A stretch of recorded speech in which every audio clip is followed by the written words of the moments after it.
हजारीबाग के बड़का गांव में जंगली हाथियों का आतंक लगातार बढ़ता जा रहा है। बीते एक सप्ताह से 20-25 हाथियों का झुंड लगातार बादाम, गोंडलपुरा और अब चंदौल पंचायत के लकुरा गांव के कर्मा टोला में उत्पाद मचा रहा है। हाथियों ने बिरहोर परिवारों के घरों को निशाना बनाया, खिड़की दरवाजे तोड़ डाले और घर में रखा चावल व अन्य अनाज खा गए।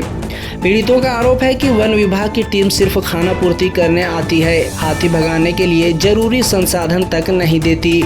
स्थानीय लोगों का कहना है कि पहले हाथी जंगलों तक सीमित रहते थे, लेकिन एनटीपीसी की पकड़ी बरवाडी कोल माइंस में कोयला ढुलाई के लिए बने कन्वेयर बेल्ट ने हाथियों का पारंपरिक कॉरिडोर खत्म कर दिया है। 24 घंटे मशीनों के शोर और मानवीय गतिविधियों के कारण हाथी रास्ता भटक कर गांव की ओर आ रहे हैं। इस पर पर्यावरणवादी और वरिष्ठ पत्रकार मुरारी सिंह कहते हैं कि हाथियों के रास्ते में मानवीय दखल और कन्वेयर बेल्ट की आवाज ने उन्हें गांव की ओर मोड़ दिया है, जिससे टकराव की घटनाएं बढ़ रही हैं। ग्रामीणों ने प्रशासन और सरकार से हाथियों का कॉरिडोर पुनर्जीवित करने की मांग की है।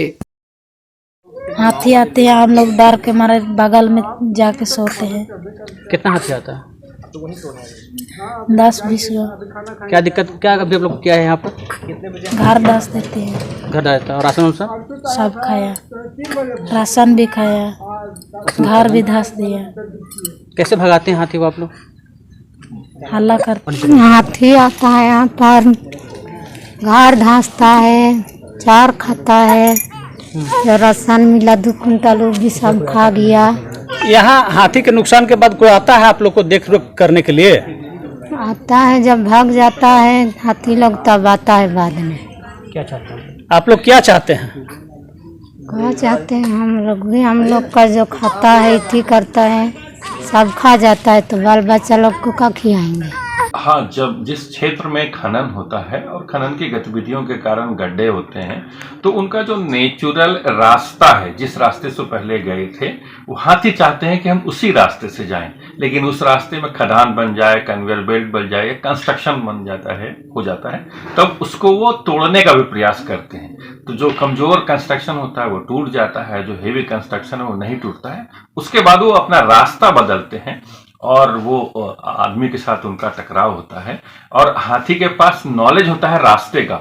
वो हाथी नहीं भी आया हो पहले, तो उसके पूर्वज से उसको जानकारी मिलती है कि ये हमारा रास्ता है, तो उसी रास्ते में हाथी जाते हैं। और हाथी को स्थानीय लोग हाथी के साथ जीना नहीं सीखे हैं, उसके साथ वो ऐसा व्यवहार करते हैं जैसे कोई दूसरा छोटा जंगली जानवर आ गया हो, उसको भगाने का प्रयास करते हैं। दूसरा, जो हजारीबाग में अभी हाथी का ग्रुप आया हुआ है, उसमें बच्चा है, छोटा न्यू बॉर्न बेबी है उसके साथ। तो जब हाथी के समूह में बच्चे होते हैं तो हाथी का दल पूरा प्रोटेक्टिव हो जाता है, और जो भी ह्यूमन उनके नजदीक, आदमी उनके नजदीक जाएगा तो वो उसको मार सकता है और मारेगा। लेकिन नहीं, उनके सामने नहीं जाना चाहिए, फिर भी लोग जाते हैं। दूसरी बात है कि ये हमारे फसल को चर जाते हैं, तो फसल को चरते समय भगाने के लिए लोग उनको भगाने की कोशिश करते हैं। तो हमारा जो झारखंड का जंगल है वो साल डोमिनेटेड फॉरेस्ट है, उसमें उनको पर्याप्त भोजन नहीं मिलता। जो उनको चाहिए, घास चाहिए, बांस चाहिए, या फिर थोड़ी बहुत फसल खाते हैं। तो घास और बांस दोनों जंगल में नहीं है, इसीलिए वो ह्यूमन हैबिटेट के आसपास आते हैं, किसानों की फसल को चरते हैं, पेट भरते हैं।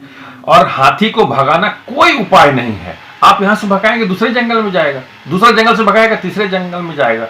अब हम लोग को बस इतना ही करना चाहिए कि वो हाथी जंगल में ही रहे, ह्यूमन हैबिटेट में नहीं आए, आदमी का सामना नहीं हो। यही प्रयास किया जा सकता है, भगाना कोई उपाय नहीं है।